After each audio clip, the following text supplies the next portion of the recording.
Bem-vindos a mais um vídeo no meu canal. A notícia aí já que vocês estão vendo na tela é que o ministro Moraes vai ter que se explicar à justiça americana. Ele tem um prazo aí para se explicar.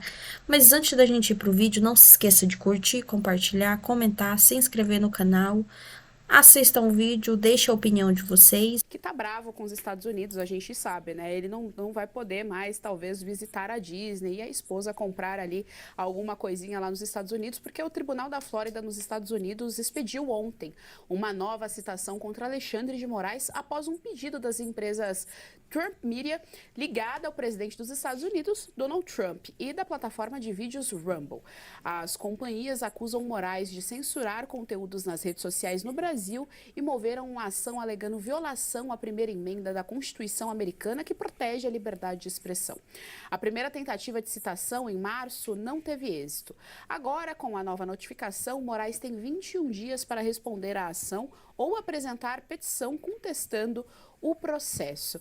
Bom, a gente já estava vendo, professor, as sanções, né, que estão por vir aí, eles ainda estão nesse processo burocrático, a gente ainda está aguardando parlamentares americanos em relação à sanção da Lei Magnitsky. Mas agora a gente tem outros processos em relação ao Rumble e à empresa do Donald Trump, porque também foram censuradas aqui. A gente tem, inclusive, o dono da Rumble, que já usou a rede social para dar o recado claro ao Alexandre de Moraes para dizer que defende sim a liberdade. O caso da Rumble também lembra aquele caso do Monark, que a ousadia do Alexandre de Moraes foi tanta que impediu que o Monark prestasse um serviço a uma outra empresa, uma empresa americana que não tinha absolutamente nada a ver enfim, com Constituição brasileira, absolutamente nada a ver, mas a tirania foi ousada a esse nível. Então a gente está vendo aí esse novo capítulo de sanções vindo dos Estados Unidos. Eu não vou tratar da questão jurídica, a gente tem os juristas que estão aqui que vão tratar, né? Vou apenas fazer uma pequena reflexão acerca do cerco que se fecha.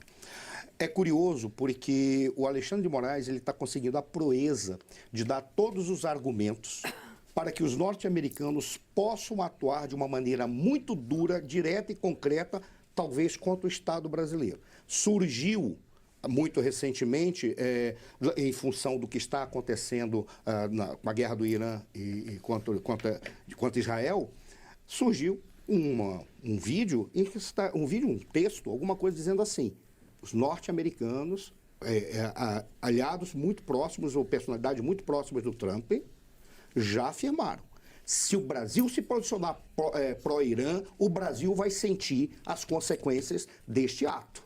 Tá? Significa o quê? Que o Brasil vai receber sanções políticas e sanções comerciais. O negócio já muda de status, porque ele já está saindo das personagens para atingir o governo. Ainda não, talvez, a sociedade e o Estado brasileiro, mas é o passo seguinte. Por qual razão? Porque tudo começa com o esclarecimento de que há no Brasil autoridades que são autoritárias e são candidatos a ditadores, que estão suprimindo a liberdade de imprensa no Brasil ao ponto de acharem que podem fazer com os cidadãos brasileiros fora do território brasileiro e em território americano, e inclusive por causa dos vínculos que eles possam ter contra cidadãos americanos no território americano. Então, já está ficando claro. Ou seja, o Alexandre de Moraes é um exemplo, é uma peça que coloca e diz aqui: olha, você quer um exemplo de que isso é possível? E o Brasil está se posicionando do lado errado, adotando o comportamento e tem pretensão de se sobrepor à soberania dos outros países? Está aqui.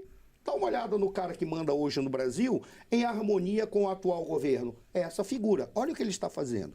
Aí o Tribunal da Flórida já foi adiante e está dizendo: agora vamos citar.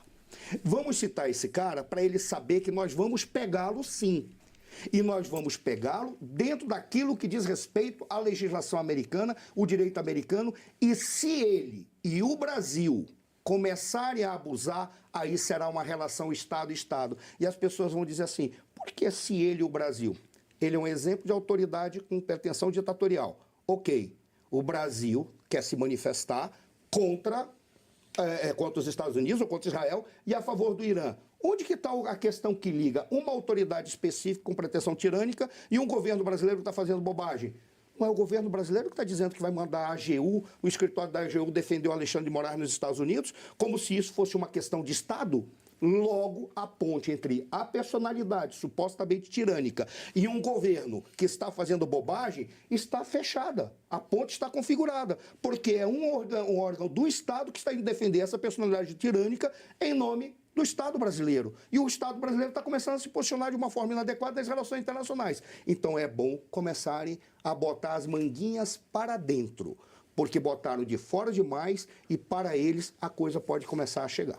Caivano, o ponto que o professor levantou é essencial, né? Quem está tornando uma coisa de diplomacia, um problema de diplomacia, deixando as instituições virem à tona é o Brasil. O Brasil que coloca a AGU no meio, o Brasil que coloca o Itamaraty no meio, porque todas as citações são nominais. Alexandre de Moraes.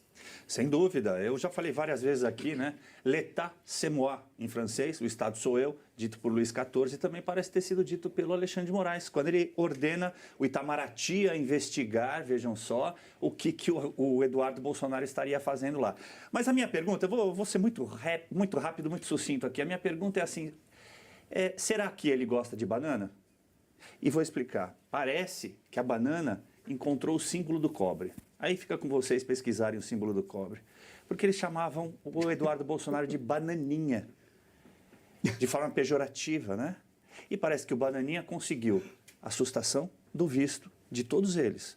Claro, os nomes não vieram à tona, mas ontem Marco Rubio já disse: pessoas que violaram a primeira emenda americana não entrarão mais no nosso país. E sabe quando essa pessoa vai descobrir? Quando chegar lá no aeroporto, para ser bastante humilhada, para dizerem a essa pessoa: desculpa, você não é bem-vindo aqui, vai ter que pegar o voo de volta.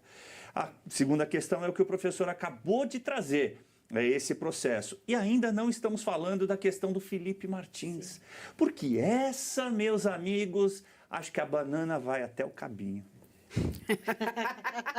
A banana vai até o cabinho. Sabe qual é o símbolo do cobre?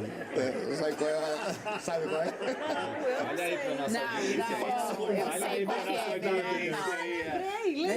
nossa Melhor não. É isso, é a tabela periódica. Lembrei. A banana vai entrar até o cabinho. Vai entrar até o cabinho. Vai, e eu acho que o Alexandre queria muito saber o que Eduardo Bolsonaro até, no ponto de vista de maneira equivocada, solicitou isso ao Itamaraty, como se ele tivesse de fato essa condição. Está descobrindo aí, recebeu uma citação, já vem aí um recado do que está acontecendo nos bastidores. Eu acho que esse movimento do Tribunal da Flórida, fazendo essa citação ao ministro Alexandre de Moraes, é extremamente estratégica dentro da lógica de mostrar que o Alexandre, com as suas atitudes, interferiu diretamente na liberdade de expressão do povo / empresas americanas, o que justifica completamente a atuação no caso, acionar-se a chamada Lei Magnitsky, que aí então pode proibir que Alexandre de Moraes, e talvez isso seja extensivo a outros ministros, talvez as esposas dos ministros e assim sucessivamente, entrem em território americano. Tem senadores também, tem muita gente que pode se prejudicar nesse processo, e além de tudo que o professor Suano falou aqui, que eu assino embaixo, acho que é exatamente, o buraco é bem mais embaixo, o cabinho da banana está muito perto de algumas pessoas aí, então tomem cuidado. Mas fica uma resposta clara para o ministro Alexandre do que será que o Eduardo está fazendo nos Estados Unidos. Ana, o que será que o Eduardo está fazendo nos Estados Unidos? Mas a pergunta que não quer calar mesmo é a do cabinho da banana. O Pavinato sai um pouquinho, vem você, né? Para me colocar nessas saias justas. Olha, já foi dito aqui, né? Eu ia falar também da questão do Felipe Martins, que eu acho também que é uma coisa que vem quente aí pela frente, nós vamos ter muitas notícias. Em julho nós temos, né, uma testemunha que sairá lá nos Estados Unidos, falando a respeito, né? Bom, parece que vai pessoa, entregar, ela vai entregar o esquema, nomes, aí nós vamos saber. As coisas estão andando muito rápido, né? Assim, parece que é lento, mas não é lento. Volto a repetir. O Trump tomou posse, acho que foi dia 20 de janeiro, né? Nós estamos hoje, dia 18 de junho. De junho, exato. Então, assim, isso na política, para essas decisões tão importantes, de sanções tão importantes, isso é muito rápido. E tem investigações, porque é tudo muito sério, etc. e tal. Então a coisa está andando e nós vamos ver muitas coisas. Acho que o grande Dentre elas a ponto- banana, talvez? dentre elas a banana. O grande ponto aí, bastante eloquente, foi o que o professor trouxe, que está se juntando a isso, que são sanções que a gente está esperando já no CPF dessas pessoas, dessas autoridades, não só as que a gente já nominou aqui, o próprio Alexandre de Moraes, familiares, etc., mas aqueles que foram cúmplices, que estão sendo cúmplices, ou por omissão ou por ação, e desde sempre eu venho falando, são cúmplices. Então vai sobrar também para alguns senadores, já cita-se o nome até do Rodrigo Pacheco, vamos aguardar. Mas agora soma-se a isso a questão da Irã e Israel. E o Lula, ele está prestando um desserviço ao Brasil. Nós podemos sofrer sanções aí em breve, se as coisas continuarem caminhando dessa forma. Lula esteve lá na Rússia só com ditadores, não tinha um líder de um país democrata naquela comemoração absurda, aquela propaganda do Putin lá. Depois foi para a China, só anda com gente, né? Está se envolvendo realmente com o eixo do mal. E a gente está ficando numa posição muito complicada, muito difícil. Então, dependendo do que a inteligência desses países, que não é brincadeira, conseguir descobrir de qual que é realmente, até onde vai a relação do atual governo brasileiro com o Irã, nós vamos ter problemas. Lembrando que fica muito claro, tanto para as lideranças norte-americanas como para as israelenses, que o povo brasileiro não é um povo contra Israel. Está aqui o símbolo. Não é isso. Nós representamos isso aqui, ó, amizade Brasil-Israel. Contudo, entretanto, né, professor? Aqui, isso aqui é amizade Brasil-Israel. Devolvam os refugiados. Está aqui, ó, marginais, devolvam os refugiados. Contudo, os refugiados, desculpa, os reféns. Devolvam os reféns, os sequestrados. Contudo, entretanto, sabe-se também que o povo iraniano também não concorda com o regime dos ayatolás, mas sofre com todas as consequências de suas ações. Então, nós podemos vir a sofrer sanções e vai doer na carne da população brasileira. Você falou que foi muito legal. A política, ela vive muito de símbolos. Sim. Tanto quanto de projetos e luta pelo poder. Sim. Os símbolos são essenciais.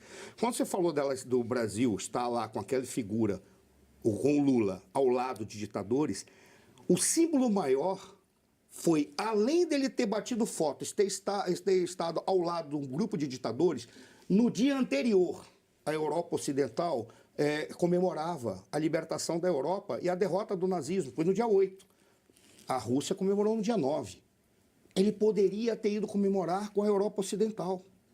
Ele comemorou com a Rússia ao lado daqueles... Ora, o problema todo não vamos falar o povo russo é maravilhoso, o povo russo tem uma proposta fantástica e o Ocidente é culpado de ter jogado a Rússia no colo da China. Não precisava ter feito isso, poderia ter feito uma outra polícia se tivesse ouvido os republicanos do início do século XXI, como o Kissinger, como o Samuel Huntington, como o George Kennan, eles poderiam... Todos republicanos, todos de direita.